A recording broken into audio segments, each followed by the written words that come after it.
प्रिय विद्यार्थियों, अपनी जो पिछली ऑनलाइन क्लास थी उसमें हमने स्टडी किया था ब्लड वेसल्स के बारे में, रुधिर वाहिकाएं क्या होती हैं। तो 3 रुधिर वाहिकाओं का अध्ययन किया, आर्टरीज, वेन्स, ब्लड कैपिलरीज। आज की इस ऑनलाइन क्लास में एक और महत्वपूर्ण टॉपिक की बात करते हैं जो क्या करता है, ब्लड सर्कुलेटरी सिस्टम को कंप्लीट करता है। मानव के हृदय के स्ट्रक्चर के बारे में अध्ययन करते हैं। वास्तव में मानव का हृदय है क्या, ये किस प्रकार से पंप करता है, कहाँ पाया जाता है, इसकी लोकेशन क्या है, इसकी स्ट्रक्चर क्या है, उसके बारे में आज इस ऑनलाइन क्लास में हम अध्ययन करते हैं। देखो, जानते हैं मानव का हार्ट, डेफिनेशन से शुरू करते हैं, इसकी एक परिभाषा बनाते हैं। डेफिनेशन क्या है, परिभाषा क्या है। देखो, स्तनधारी प्राणी में मनुष्य की यदि बात की जाए तो उसकी बॉडी की 2 सतह मानी जाती हैं। पीठ वाली सतह को पृष्ठ सतह कहते हैं, चेस्ट वाली सतह को अधर सतह कहा जाता है। तो डेफिनेशन किस प्रकार से बनाते हैं, मनुष्य की अधर सतह पर वक्षीय पिंजरे में, अब ये वक्षीय पिंजरा क्या है तो हमने रेस्पिरेशन पढ़ा था, उस समय इस परिभाषा को जाना था कि हमारी स्टर्नम, कशेरुक दंड, पसलियाँ मिलकर के जिस कंकाल का निर्माण करती है उसे वक्ष गुहा कहा जाता है, वक्षीय पिंजर कहा जाता है। तो मनुष्य की अधर सतह पर कुछ बाईं ओर, किसमें, वक्ष गुहा में कुछ बाईं ओर गुलाबी रंग की मुट्ठीनुमा संरचना पाई जाती है जो क्या कहलाती है, हृदय कहलाती है। Are you getting? एक बार फिर से देखो, मनुष्य की अधर सतह पर वक्ष गुहा में कुछ बाईं ओर गुलाबी रंग की मुट्ठीनुमा मांसल संरचना पाई जाती है जो क्या कहलाती है, हृदय कहलाती है। देखो, इसके बारे में और अधिक जानकारी प्राप्त करते हैं। मानव का जो हार्ट है वो मेसोडर्म से उत्पन्न होता है। किससे उत्पन्न होता है? मेसोडर्म से। अब ये मेसोडर्म क्या है, तो मैंने बताया था कि स्तनधारी प्राणी में 3 जनरिक लेयर पाई जाती हैं, एक्टोडर्म, मेसोडर्म, एंडोडर्म। ये तीनों जनरिक स्तर ही क्या काम करते हैं, बॉडी के विभिन्न पार्टों को बनाते, विभिन्न अंगों को बनाते हैं। तो मनुष्य का जो हार्ट है वो किससे बनता है, एम्ब्रियोनिक मेसोडर्म से बनता है, भ्रूणीय मध्य चरम से बनता है। तो इसका ओरिजिन कैसे हुआ, मेसोडर्म से हुआ। अब इसके बाद देखो, इसका शेप कैसा है, शेप क्या है, कैसा, इसका आकार कैसा है, तो इसका आकार बंद मुट्ठीनुमा होता है। इसका आकार कैसा होता है, बंद मुट्ठीनुमा होता है, या हम कह सकते हैं ये त्रिकोणाकार होता है। कैसा होता है, ये त्रिकोणाकार होता है। और जानो, देखो, यदि इसके साइज की बात की जाए, साइज कितना होता है, वयस्क मनुष्य में मानव के हार्ट का जो साइज है वो 5 × 3.5 इंच का होता है। तो मनुष्य के हृदय का साइज 5 × 3.5 इंच का। यदि इसके कलर की बात करें तो मानव का हार्ट पिंक कलर का होता है, ये गुलाबी रंग की स्ट्रक्चर होती है। अब हम बात करते हैं इसकी लोकेशन की, स्थिति वास्तव में इसकी कहाँ है, मानव के हृदय की स्थिति कहाँ है। तो देखो, वक्ष गुहा में बाईं ओर, ध्यान से देखना, वक्ष गुहा में बाईं ओर दोनों फेफड़ों के मध्य फुफ्फुस मध्य अवकाश में पाया जाता है।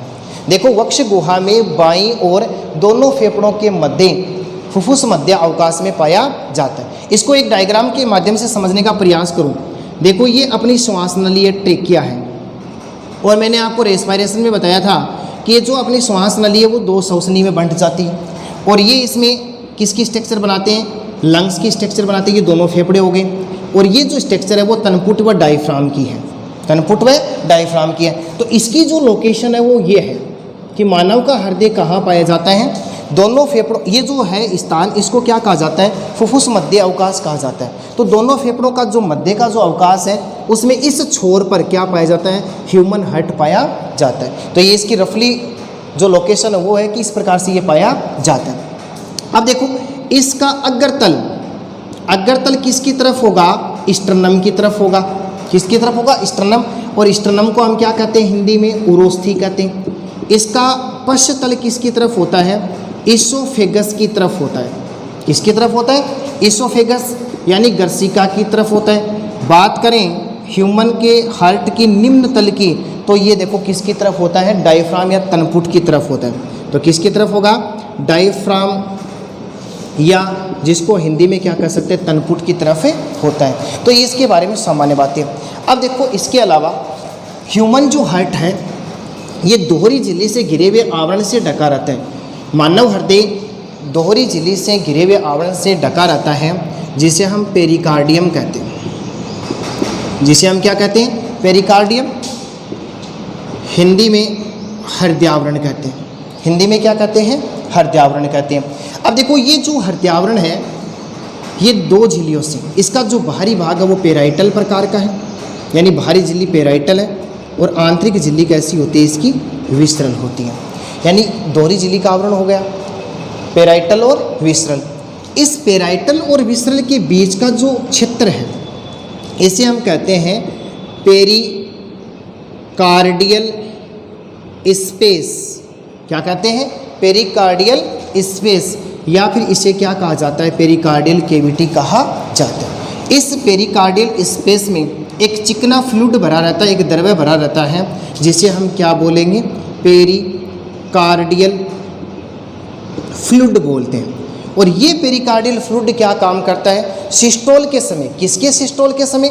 हम जानते हैं कि हृदय जो है वो पंप की भांति काम करता है, लगातार सिस्टोल डायस्टोल सिस्टोल डायस्टोल को रिप्रेजेंट करता है। तो सिस्टोल के समय ये पेरिकार्डियल फ्लूइड क्या काम करता है? हृदय तथा पास के ऊतकों में, हृदय तथा पास के ऊतकों में घर्षण को कम करने का काम करता है। किसको कम करता है? घर्षण को कम करने का काम करता है। इसके अलावा आंतरिक आघातों से हृदय की सुरक्षा करने का काम भी किसका होता है?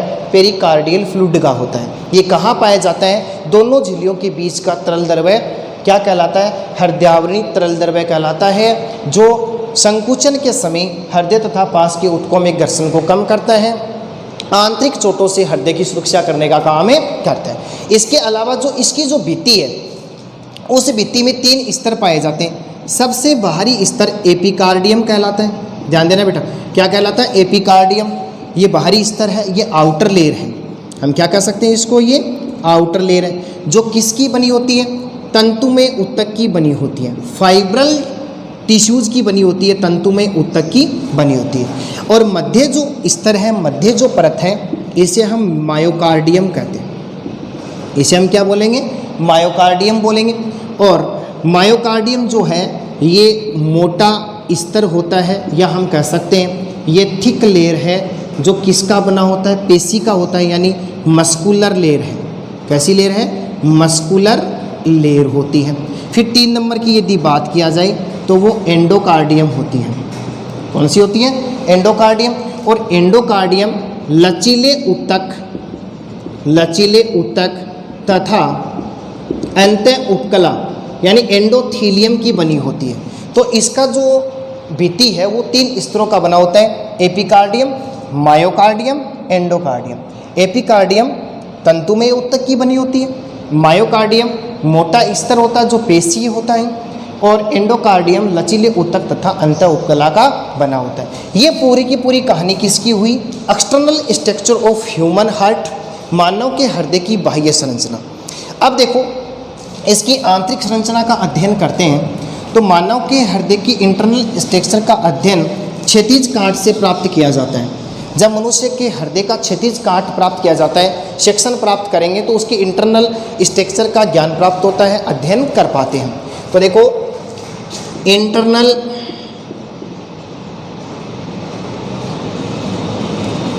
स्ट्रक्चर ऑफ ह्यूमन हार्ट, मानव के हृदय की आंतरिक संरचना, इसको एक चित्र के माध्यम से समझने का प्रयास करते हैं।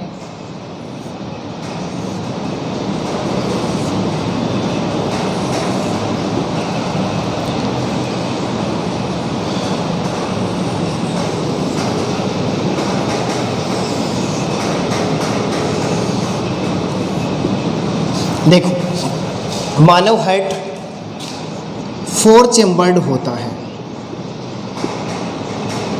कैसा होता है? 4 चैम्बर्ड होता है, 4 कक्षीय होता है। 4 कक्षीय होता है, 1 2 3 4 चैम्बर्ड हो गया। अब इसके जो अपर चैम्बर है, इसके जो अपर चैम्बर है, 2 अपर चैम्बर जो है वो क्या कहलाते हैं? ओरिकल कहलाते हैं। क्या कहलाते हैं? ओरिकल, या हम कह सकते हैं एट्रियल कहलाते हैं, यानी आलिंद कहलाते हैं, जो थिन लेयर के बने होते हैं। महत्वपूर्ण चीज़ें बताइए, जो ऊपर वाले जो कक्ष हैं वो क्या कहलाते हैं? आलिंद कहलाते हैं, जो पतली भित्ति वाले होते हैं, थिन लेयर के बने होते हैं। अब यदि इसकी बात की जाए लोअर चेंबर, इसमें 2 लोअर चेंबर पाए जाते हैं जो थिक लेयर होते हैं, यानी थिक लेयर के बने होते हैं और क्या कहलाते हैं, तो वो क्या कहलाते हैं, वेंट्रिकल कहलाते हैं। क्या कहलाते हैं, वेंट्रिकल। यदि हिंदी में लिखा जाए तो वो क्या कहलाते हैं, नीले कहलाते हैं। अब देखो जानते हैं, ये जो है भाग ये कहलाएगा लेफ्ट ओरिकल। क्या कहलाएगा, लेफ्ट ओरिकल, यानी बायां आलिंद कहलाता है, बायां आलिंद कहलाता है। और यदि इसकी बात की जाए तो ये कहलाएगा राइट ओरिकल, राइट ओरिकल कहलाता है, दायां आलिंद कहलाता है। ये नीचे वाला कक्ष या हम कह सकते हैं जो चेंबर है वो क्या कहलाएगा, लेफ्ट वेंट्रिकल कहलाता है, लेफ्ट वेंट्रिकल, या हम कह सकते हैं क्या कहलाता है, बायां नीले कहलाता है। ठीक इसी प्रकार से ये क्या कहलाएगा, राइट वेंट्रिकल, या हम बात करें इसको क्या कहते हैं, दायां नीले कहते हैं। तो अपना जो हार्ट है वो इंटरनल स्ट्रक्चर में यदि जाने तो कितना चैम्बर होता है, 4 चैम्बर। अपर चैम्बर क्या कहलाते हैं, ओरिकल, जो कैसे होते हैं, थिन लेयर के बने होते हैं। और जो लोअर चैम्बर है वो क्या कहलाते हैं, वेंट्रिकल, जो किसके बने होते हैं, थिक लेयर के बने होते हैं, मोटी भित्ति वाले होते हैं। अब प्रिय विद्यार्थियों ध्यान देना, ये अपना बायां आलिंद है, ये दायां आलिंद है, और ये बायां नीले हैं और ये दायां नीले हैं। अब इसके बारे में देखो क्या होता है कि शरीर के विभिन्न भागों से अशुद्ध रुधिर को लाने का काम किसका होता है, उसके बारे में जानते हैं। देखो शरीर के विभिन्न भागों से, मैंने आपको रेस्पिरेशन में बताया, कोई भी टिश्यूज है, कोई भी ऊतक है, यदि उसमें ऑक्सीजनेटेड ब्लड आएगा, रुधिर आएगा, तो वो रुधिर किसका डाइजेशन कर देगा, फूड का डाइजेशन कर देगा। और फूड का डाइजेशन करेगा तो एक गैस बनती है CO2 गैस, और वो CO2 गैस हमारे शरीर के लिए क्या मानी जाती है, अपशिष्ट मानी जाती है, हानिकारक मानी जाती है। ये CO2 गैस किसके साथ में मिलकर के, रुधिर के साथ में मिलकर के कहाँ तक आती है, दाएं आलिंद तक आती है। तो इसको लाने का काम क्या होता है, तो देखो ध्यान से देखना, एक डक्ट, इस डक्ट को देखना, इसको कहते हैं निम्न महाशिरा या फिर अग्र महाशिरा। क्या कहा जाता है, अग्र महाशिरा, ऊर्ध्व महाशिरा कहा जाता है। और इस नीचे वाली डक्ट को कहा जाता है पश्चिम महाशिरा। ये दोनों ही डक्ट क्या काम करती है, दोनों ही वाहिनी क्या काम करती है, शरीर के विभिन्न भागों से अशुद्ध रुधिर को किस में ला करके छोड़ती है, दायां आलिंद में ला करके छोड़ती है। देखो ये जो अपना कंधे का ऊपर वाला जो भाग है, उन भागों से अशुद्ध रुधिर को लाने का काम तो किसको सौंपा गया, ऊर्ध्व अग्र महाशिरा को सौंपा गया। और कंधे के नीचे के जितना भी बॉडी पार्ट है, उन भागों से अशुद्ध रुधिर को दाएं आलिंद तक लाने का काम किसका होता है, पश्चिम महाशिरा का। अब इसके अलावा देखो आप एक चीज़ और जानना कि हृदय के ये जो दीवार है, वाल्व है, या इसके जो कई प्रकार के टिश्यूज़ हैं या ऊतक हैं, या इसकी मस्कुलर जो लेयर है, उसमें से जो अशुद्ध रुधिर होता है उसको दाएं आलिंद तक लाने का काम किसका होता है।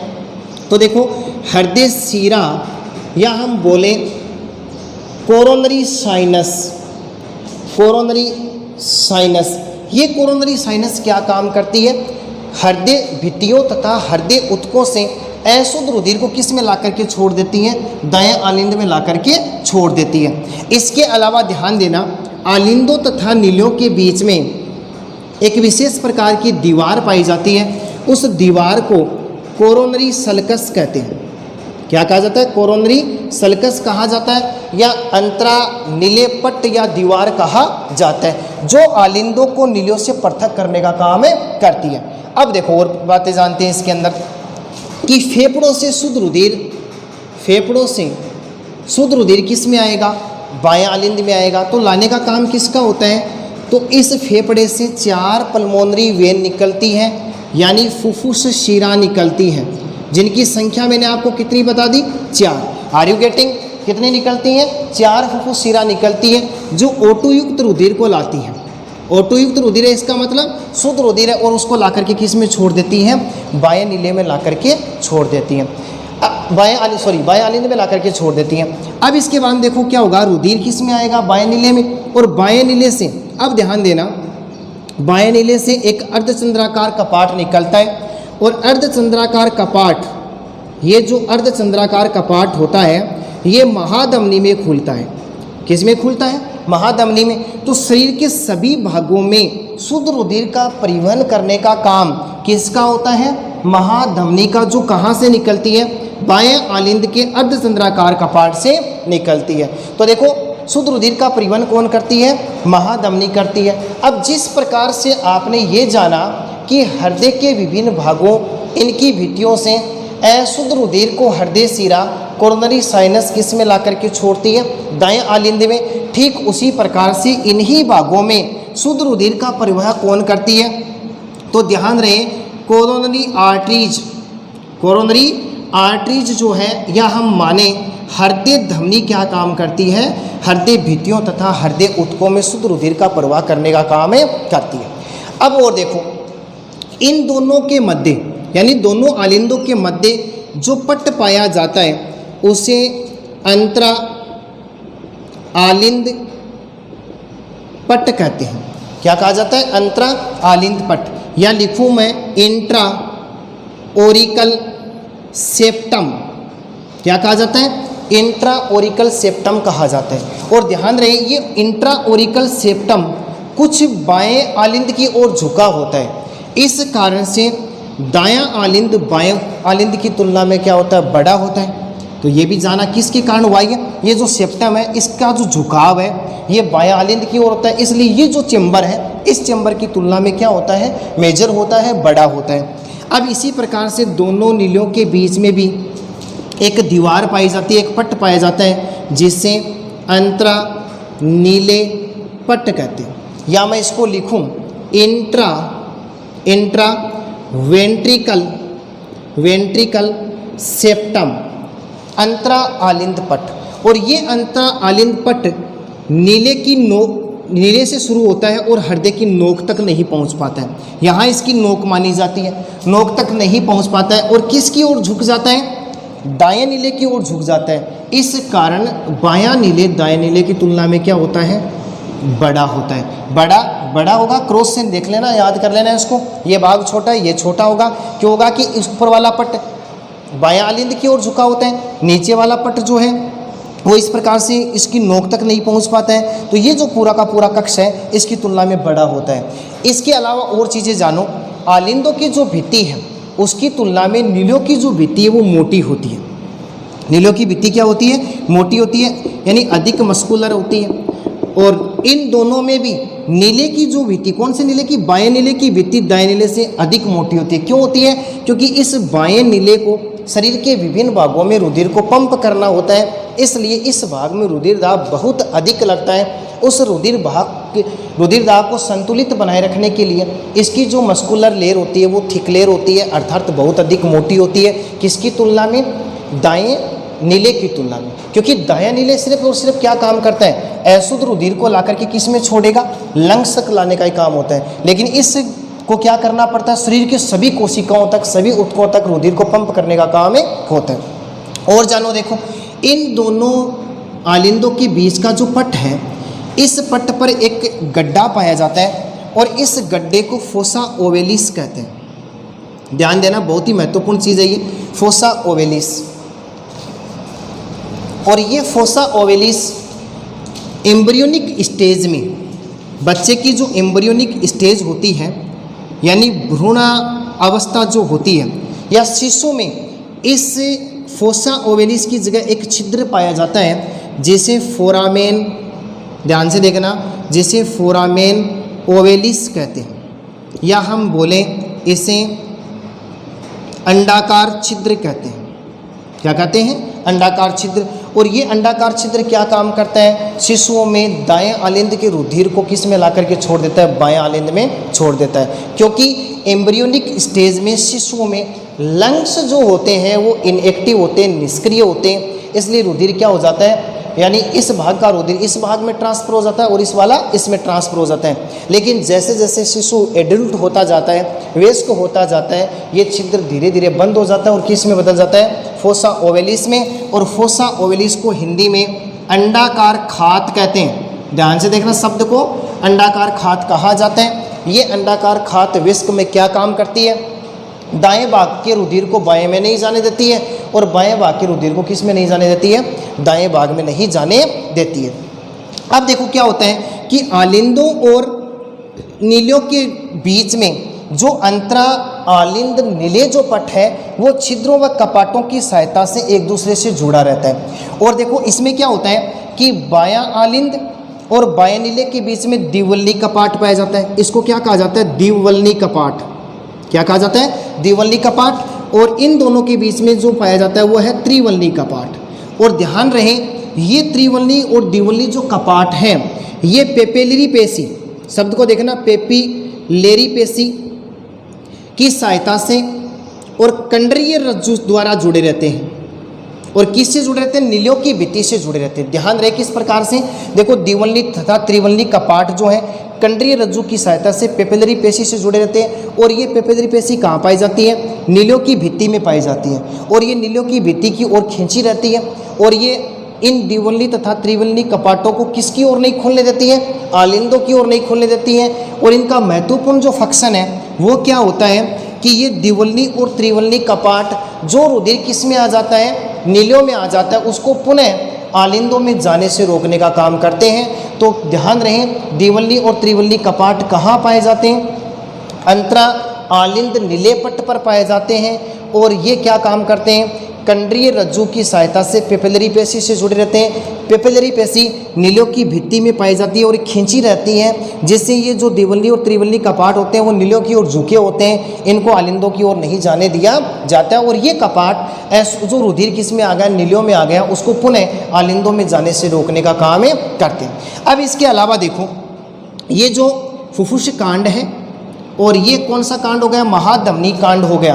इन दोनों में भी 3-3 अर्धचंद्राकार कपाट पाए जाते हैं। और ये तीनों अर्धचंद्राकार कपाट क्या करते हैं? जो रुधिर किस में आ जाता है? महाधमनी में आ जाता है। ध्यान से देखना किस में आ जाता है? महाधमनी में। और इसमें फुफ्फुस कांड में आता है, उसको पुनः नीलियों में जाने से रोकने का काम करते हैं। तो हमने इसके बारे में जाना कि ये internal structure of human heart है।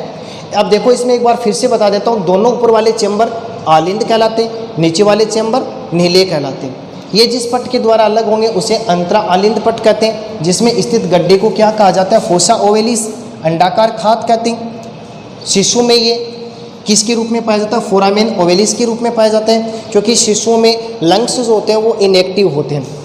फिर मैंने आपको और क्या बताया कि इसके अंदर ये जो फुफ्फुस कांड है ये महाधमनी कांड है। इसमें 3-3 अर्धचंद्राकार कपाट पाए जाते हैं। ये कपाट इन वाहिनियों के रुधिर को पुनः नीलियों में जाने से रोकने का काम करते हैं।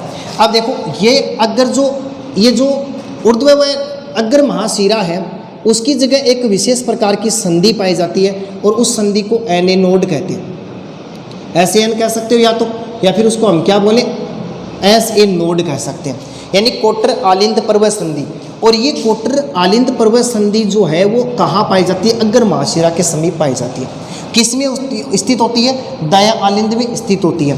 फिर देखो ये आगे जा कर के एक और संरचना में खुल जाती है, एक और संधि में खुलती है और उस संधि का नाम है एवियन संधि। क्या नाम है उसका? एवियन संधि। अब इस हर्ट के संकुचन और शिथिलन के लिए जो विद्युत रासायनिक आवेग उत्पन्न होगा उसका प्रोडक्शन किससे होता है? SN नोड से होता है। इसलिए SN नोड को क्या कहा जाता है? हृदय का नियंत्रण केंद्र कहा जाता है। तो ये थी internal structure of human heart. कल हम इसके बारे में मैकेनिज्म का अध्ययन करेंगे। धन्यवाद।